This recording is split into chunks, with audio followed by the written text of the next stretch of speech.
नमस्कार, स्वागत है आपका GTV हिंदी न्यूज में और मैं हूं आपके साथ साक्षी। आइए रुक करते हैं इस वक्त की बड़ी खबरों की ओर। मध्य पूर्व तनाव का असर। होर्मुज जलडमरू मध्य बंद होने से वापी के उद्योगों पर संकट, गैस आपूर्ति में 50% कटौती। वापी, सरेगाम और उमरगाम के गैस आधारित उद्योगों में चिंता, उत्पादन पर पड़ सकता है असर। मध्य पूर्व में बढ़ते तनाव का असर अब भारत सहित दुनिया के कई देशों में दिखाई देने लगा है। इजराइल, अमेरिका और ईरान के बीच जारी सैन्य टकराव के बीच ईरान द्वारा होर्मुज जलडमरू मध्य को बंद किए जाने की खबरों से वैश्विक ऊर्जा आपूर्ति पर संकट के बादल मंडराने लगे हैं। इसका असर अब गुजरात के औद्योगिक क्षेत्रों में भी देखने को मिल रहा है। गैस कंपनियों ने उद्योगों को मिलने वाली गैस आपूर्ति में लगभग 50% कटौती करने का परिपत्र जारी किया है। इस निर्णय के बाद राज्य की प्रमुख औद्योगिक नगरी वापी सहित वलसाड जिले के कई गैस आधारित उद्योगों में चिंता का माहौल बन गया है।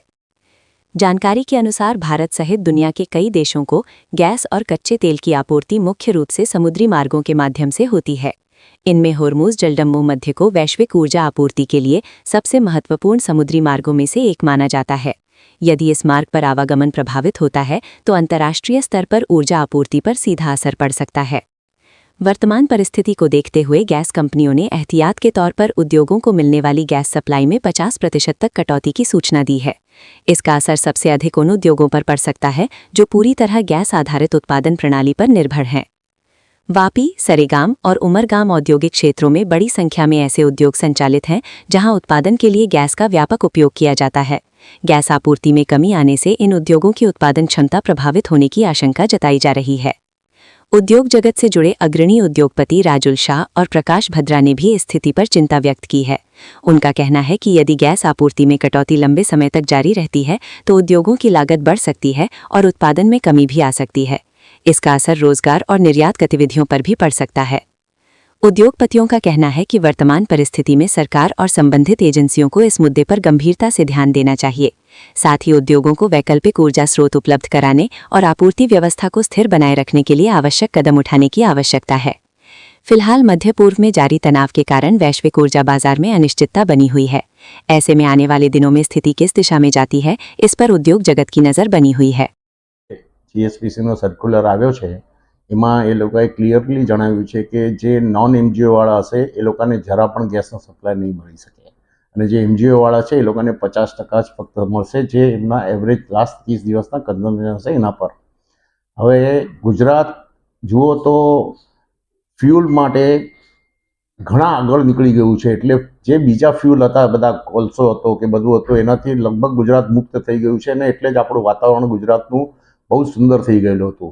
પણ આ પરિસ્થિતિને જોતા કે આખી ઇન્ડસ્ટ્રીઝ બધી મેજોરિટી ગેસ પર જે ડિપેન્ડ થઈ છે અને જો 50% ગેસનો સપ્લાય મળે તો ઇન્ડસ્ટ્રીનું પ્રોડક્શન 50%થી પણ ઓછું થઈ જશે અને આ કોઈ પણ ઇન્ડસ્ટ્રીને ફાઇનાન્શિયલી બહુ મોટો નુકસાન થવાનું છે। ગવર્મેન્ટે ખાસ કરીને આના પર એક્શન તરત જ લેવી જોઈએ કે ભાઈ આનું ફ્યુચર શું છે, કારણ કે અત્યારે 50% છે, કાલે પોસિબલ છે કે જો વોરનો સિનારીઓ કન્ટિન્યુ રહ્યો તો 25% પણ થઈ જાય તો ગવર્મેન્ટે નહીં તો પછી બીજું અલ્ટરનેટિવ ફ્યુલ અલાઉ કરવું જોઈએ। પણ ઇન્ડસ્ટ્રીને જો બંધ થવાનો વારો આવે હું ગવર્મેન્ટને રિક્વેસ્ટ કરીશ કે એવો સમય ન આવે કે ઇન્ડસ્ટ્રી બંધ થઈ જાય। આપણે સૌ જાણીએ છીએ કે વાપીના ઉદ્યોગો જ નહીં પણ ગુજરાતના બધા જ ઉદ્યોગો ક્લીન ફ્યુલ ટેકનોલોજી પર એટલે કે પોતાના ફેક્ટરીના ઉત્પાદનમાં એ ગેસનો વપરાશ કરતા હોય છે।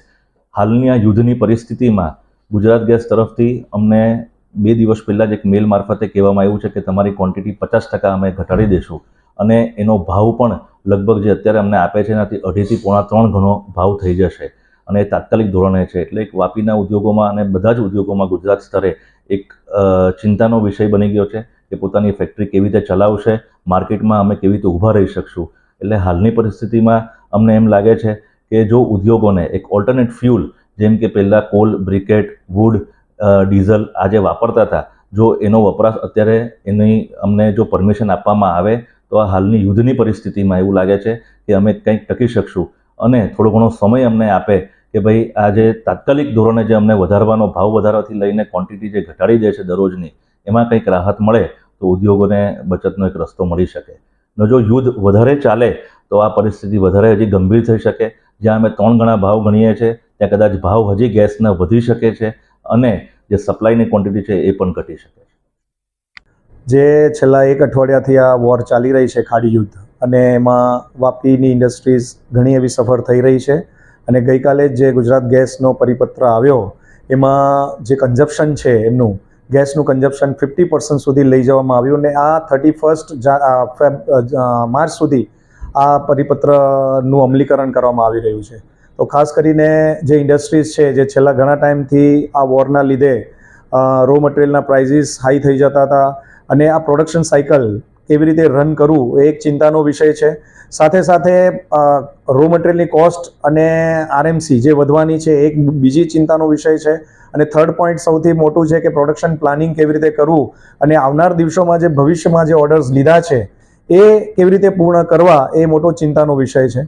એટલે કોસ્ટ વધવાની, પ્રોડક્શન સાયકલ વધવાનું, કોસ્ટ વધવાનું અને આવનાર દિવસોમાં ઓર્ડર્સ કેવી રીતે પૂરા કરવાના, આ ત્રણ ચિંતાના વિષયમાં વાપીનું ઉદ્યોગ જગત चिंता करी रही है। इस दुनिया की तमाम खबरों के लिए चैनल को लाइक करें, शेयर करें, सब्सक्राइब करें और देखते रहिए GTV Hindi news. Welcome to our YouTube channel. Don't forget to like, subscribe and share the videos.